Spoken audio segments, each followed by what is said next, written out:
ప్రభుజీ, కృష్ణ భగవానుని అవతార పరిసమాప్తి ఎలా జరిగింది ప్రభుజీ?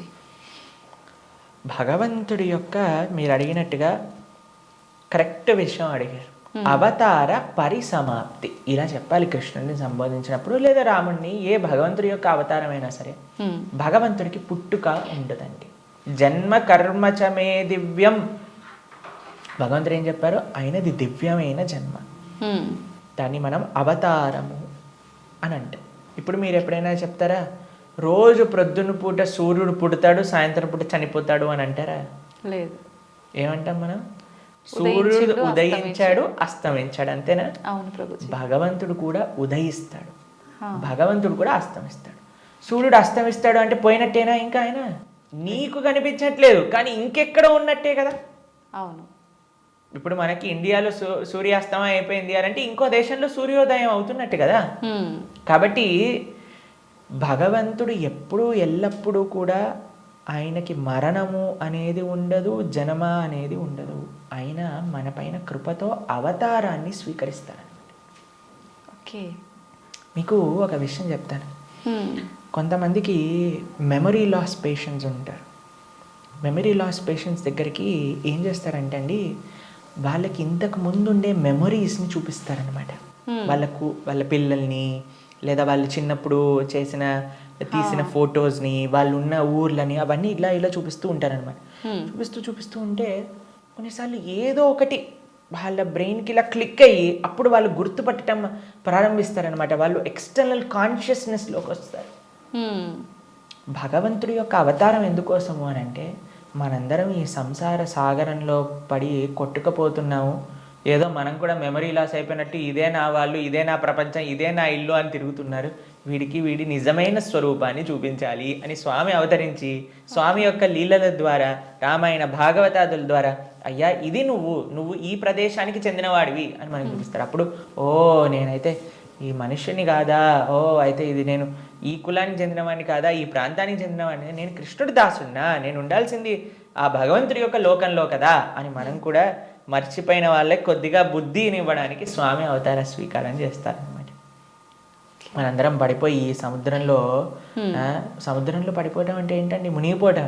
అవును. కానీ సముద్రంలో మునిగేవాడిని కాపాడాలి అని అంటే ఎక్కడో ఆకాశం నుంచి కాపాడలేం కదండి, ఆయన కూడా సముద్రంలోకి రావాలి కదా. అలా భగవంతుడు కూడా ఈ ప్రపంచంలో దిగి మనల్ని పట్టుకొని బయటికి తీసుకురావడానికి ఆయన ఒక అవతారాన్ని స్వీకరిస్తారు. ఆ ప్రయోజనం అయిపోయినట్టు ఏంటి ప్రయోజనం భగవంతుడు అవతరించడానికి? భగవద్గీతలో కృష్ణుడు చెప్పారు, యదా యదా హి ధర్మస్య గ్లానిర్భవతి భారత. అయ్యా, ఎక్కడైతే ధర్మం నశిస్తుందో అక్కడక్కడ నేను అవతరిస్తా. పవిత్రానాయ సాధూనాం వినాశాయ చతుష్కృతాం ధర్మ సంస్థాపనార్థాయ సంభవామి యుగే యుగే. అయ్యా, ఎక్కడైతే భక్తుల్ని కాపాడాలో, ఎక్కడైతే అధర్మాన్ని నాశనం చేయాలో, ధర్మాన్ని స్థాపన చేయాలో అక్కడ నేను అవతరిస్తాను అని. కాబట్టి అప్పుడప్పుడు భగవంతుడు వివిధ రూపాలలో అవతరిస్తారు. అవతారం అయిపోయింది అంటే, ఆ ప్రయోజనం అయిపోయింది అన్నప్పుడు అవతార పరిసమాప్తి చేస్తారనమాట. కాబట్టి చాలామంది కృష్ణుడు చనిపోయాడు, కృష్ణుడు పుట్టాడు. కృష్ణుడు పుట్టలేదండి, కృష్ణుడు చనిపోలేదు. కృష్ణుడు అవతరించారు, కృష్ణుడు అవతార పరిసమాప్తి చేశారు. మనం పుట్టంగానే అని ఏడుస్తూ ఉంటారు. ఏడవకపోయినా సరే, ఎవరైనా ఏడవకపోతే ఏం చేస్తారంటే డాక్టర్ వచ్చి రెండు వేస్తాడనమాట, ఏడవాలి మనం. కానీ కృష్ణుడు పుట్టినప్పుడు తెలుసండి, నవ్వుతూ పుట్టారు. అమ్మ నాన్న ఆశ్చర్యపోయాడు. జలధరుదేహు నాజాను చతుర్బాహు సరసీలు జాక్షు విశాలాక్షు జారు గదా శంఖ చక్ర పద్మ విలాసు కంఠ కౌస్తుభమణి కాంతిబాను కమనీయ కటిసూత్ర కంకణ కేయూర శ్రీవత్సలాంఛనాంచిత విహారు సురకుండల ప్రభాయుత కుంటల లాటు వైఢూర్య మణి గణవరి కిరీటు బాలు పూర్ణేందు రుచిజాలు సుగుణాల బాలు భక్తలోక బాలు కృపావిశాలు జూచి తిలకించి పొలకించి యొబ్బి చెలరేగ వసుదేవుడు ఉత్సహింపే అని అంటారనమాట భాగవతంలో. అంత ఆనందపడిపోయేవారు కృష్ణుని చూశాక. వసుదేవుడు పుట్టంగానే శంఖచక్ర గదా పద్మములు పట్టుకొని వసుదేవుడు అంతా ఆనందపడ్డారనమాట కృష్ణుడు అవతరించినప్పుడు. ఎప్పుడైనా మీరు చూసారండి పిల్లవాడు పుట్టినప్పుడు నాన్న అమ్మ బాగున్నారా మీరు అని అడగటం? కానీ కృష్ణుడు పుట్టంగానే వాళ్ళ చరిత్రలు మొత్తం కూడా చెప్తారు, వసుదేవుడిది ఇంకా దేవకీ దేవిది. దాంతోపాటు ఎంత ఆనందంగా అంటే, చతుర్భుజ రూపంలో ఎవరైనా పిల్లలు చూసారా శంఖచక్రం పట్టుకొని రావటం? లేదు ప్రభు. కాబట్టి మనందరం ఏడుస్తూ పుట్టాం కాబట్టి మనది జన్మ. కానీ కృష్ణుడు నవ్వుతూ ఆయన యొక్క స్వరూపంతో అవతరించి తల్లిదండ్రుల్ని ఉద్ధరింపజేయడానికి స్వీకరించిన అవతారము అని అంటారు. కాబట్టి భగవంతుడికి ఎలా అయితే పుట్టుక లేదో అలానే మరణము కూడా లేదు. స్వామి ఎప్పుడు కూడా ఈ వర్డ్ యూజ్ చేయకూడదు కృష్ణుడి దగ్గర. కృష్ణుడు చనిపోయాడట, రాముడు చనిపోయాడట, ఇవన్నీ మనం అపరాధం అవుతుంది అనమాట. కాబట్టి మనం కరెక్ట్గా మీరు చెప్పిన వర్డ్గా అవతార పరిసమాప్తి, కృష్ణుడి యొక్క అవతార పరిసమాప్తి ఎలా జరిగింది, మేము ఇన్స్టాగ్రామ్లలో యూట్యూబ్లలో ప్రకారంగా చెప్పట్లేదు, శాస్త్రంలో ఏ విధంగా ఉందో ఆ విధంగా చెప్తున్నాం. కాబట్టి దీంట్లో చాలా తేడా ఉంది. ఎందుకంటే మాకు అప్పుడప్పుడు రీల్స్ పంపిస్తూ ఉంటారు, అందులో ఏదో కృష్ణుడు ఇలా అయిపోయాడట అలా అయిపోయాడట అని చెప్తూ ఉంటారు. దాన్ని నమ్మకండి. మీరు శాస్త్రాన్ని అధ్యయనం చేసిన వాళ్ళు ఏం చెప్తున్నారు, అలానే ఇప్పుడు ప్రతి ఒక్కరు కూడా కృష్ణుడి గురించి మాట్లాడడానికి రెడీ అయిపోయారు, ప్రతి ఒక్కళ్ళు కూడా ధర్మం గురించి మాట్లాడడానికి రెడీ అయిపోయారు, ప్రతి ఒక్కళ్ళు కూడా సాధువుల్ని ప్రశ్నించడానికి రెడీ అయిపోయారు. కానీ సాధన ఏమీ లేదు, శాస్త్ర అధ్యయనం ఏమీ లేదు, సేవ ఏమీ లేదు. ప్రతి ఒక్కరికి మైక్ వచ్చింది కదా, కెమెరా ఉంది కదా అని మాట్లాడుతున్నారు అనమాట. కానీ అది కాదండి కరెక్ట్ విధానం. తద్విద్ధి ప్రణిపాతేన పరిప్రశ్నేన సేవయా ఉపదేశంతితే జ్ఞానం జ్ఞానిన తత్వదర్శన. ఒక గురువు దగ్గరికి వెళ్ళి సేవ చేస్తూ ఎంత కష్టం తెలుసా అండి మీకు. ఒక విధంగా శాస్త్రం విషయాలు నేర్చుకోవాలి అని అంటే ఆ నమ్మకం, ఆ డెడికేషన్, ఆ ఇంట్రెస్ట్, ఆ సేవ, ఆ పరిప్రశ్న ఇవన్నీ కావాలి మనకి. ఇప్పుడు ఒక విషయం, మనకి టీవీ మాధ్యమంగానో మన ఇంటర్నెట్ మాధ్యమంగానో అన్ని సులభము అయ్యాయి. ఆ సులభం అవ్వటంలో రెండు ఉన్నాయి. ఎవరైనా మాట్లాడింది మనం నమ్మేస్తాం. అలా కాదు. మనం ఎప్పుడు మేము ఒకటే విషయం చెప్తాం, ఎవరైతే సాధువులు చక్కటి పరంపరాగతంగా జ్ఞానాన్ని నేర్చుకున్నారో, ఎవరైతే శాస్త్ర అధ్యయన చేశారో అటువంటి వాళ్ళ దగ్గర నుంచి మనం వినాలి. ఎవరైతే గురువుల్ని ఆశ్రయించి గురువుల దగ్గర నుంచి విన్న వాళ్ళు ఉన్నారు, ఎవరైతే జీవితంలో సొంతంగా దాన్ని సాధన రూపంగా వాళ్ళు చేస్తున్నారో అటువంటి వాళ్ళ దగ్గర నుంచి వినాలి.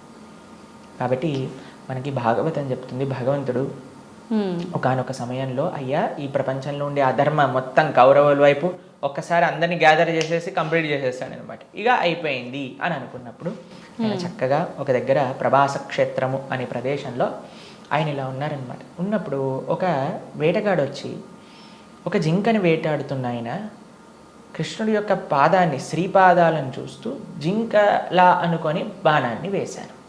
వేసినప్పుడు అది కృష్ణుడి యొక్క పాదానికి తాకింది. మీకు ఒక విషయం చెప్తాను, లాజికల్గా ఆలోచిద్దాం. మీ అందరికీ లాజిక్ థింకింగ్ చాలా ఎక్కువ కదండి. పాదాలలో బుల్లెట్ దిగింది అని అనుకుందాం, బాణం కూడా పక్కన పెట్టేసేయండి, చనిపోయాడు అని మీరు ఎప్పుడైనా విన్నారా? మన సీరియళ్ళల్లో సినిమాలలో అయితే ఇక్కడ బుల్లెట్ తగినా సరే లేచి నించొని మళ్ళీ మాట్లాడిన వాళ్ళు ఉన్నారు. కాబట్టి పాదాలలో బాణం తలిగితే ఎలా కృష్ణుడిని అవతార సమాప్తి చేశారు, శరీరాన్ని చాలించేశారు అని ఎలా చెప్తాను చెప్పండి. కాబట్టి అదొక లీల. ఎందుకండి కృష్ణుడు ఇలా లీల చేశారు? ఎందుకంటే ఆయన చనిపోయాడు అని చెప్పడానికి కొంతమందికి వీలు చూపించాలి కదా. కృష్ణుడు అండి ఈజ్ నాట్. ఇప్పుడు కొంతమంది అంటారు, మా దేవుణ్ణి నమ్మకపోతే నువ్వు నరకానికి వెళ్ళాల్సిందే. కృష్ణుడు అలాంటి వాడు కాదనమాట. కాబట్టి అయ్యా నువ్వు నన్ను నమ్ముకో, నేను నీకు కావాల్సినంత శ్రద్ధ, విశ్వాసం, భక్తిని ఇస్తాను. నువ్వు నన్ను నమ్మకు, నీకు కావాల్సినన్ని రీజన్స్ ఇస్తాను నన్ను నమ్మకపోవడానికి. కాబట్టి అటువంటి వాళ్ళకు ఒక రీజన్ ఇవ్వడానికి అనమాట. భక్తులకి భగవంతుడు అంటే ఎంత అపరిమితమైన ప్రేమ ఉంటుంది అని అంటే స్వామి యొక్క అవతార పరిసమాప్తి గురించి. ఎందుకంటే స్వామి యొక్క ఈ ప్రపంచంలో ఇలా ఉన్న, స్వామి అక్కడ ఉన్న భక్తులకు ఒకటే. అప్పుడు జరా అనేవాడికి ఏం చెప్పారు, అయ్యా తప్పైపోయింది స్వామి, నీ శ్రీపాదానికి నేను బాణం వేసా అంటే ఏం కంగారు పడకు, నువ్వు వైకుంఠానికి వెళ్ళిపో అంటే ఆయన ప్రదక్షిణ చేసి ఆయన వైకుంఠానికి వెళ్ళిపోతాడు బాణం వేసినోడు. కానీ బాణం తలిగిన వాడేమో చనిపోయాడు, శరీరాన్ని విడిచిపెట్టేశారు. ఒకళ్ళు చెప్తున్నారు కృష్ణుడు నరకంలో ఉన్నాడట. ఏంటండి, బాణం వేసిన వాడిని వైకుంఠానికి పంపించి ఈయనెందుకు నరకానికి వెళ్తారు చెప్పండి. కాబట్టి భాగవతం ఏం చెప్తుంది అని అంటే ఆయన కృష్ణుడు అలానే నవ్వుతూ అందరూ దేవతలందరూ కూడా వాళ్ళ వాళ్ళ వాహనాలలో ఆకాశాన్ని మొత్తంలో కూర్చొని అయ్యా మా కోసం నువ్వు అవతరించావు, ఇంతమంది దుష్టుల్ని సంహరించావు అని పుష్పవృష్టి కురిపిస్తుండగా స్వశరీరంతో, అలాని శరీరం వదిలేసి కృష్ణుడు ఆత్మ వెళ్ళిపోయింది. కృష్ణుడికి ఆత్మ మనలాగా శరీరం వేరు వేరు కాదు, ఆయన సచ్చిదానంద స్వరూపం. మొత్తం ఆయనకి ఆత్మ వేరు, శరీరం వేరు, హార్ట్ వేరు అలా ఉండదండి. స్వామి ఒకటే ఒక అద్భుతమైన స్వరూపం అనమాట. ఆ స్వశరీరంతో ఆయన యొక్క నిత్యధామానికి వెళ్ళిపోయారు. శ్రీవైకుంఠం గోలోకానికి ఆయన చేరుకున్నారనమాట. కాబట్టి ఆయన అవతరిస్తారు, అవతార పరిసమాప్తి చేస్తారు. Appears and disappears. అది భగవతత్వం.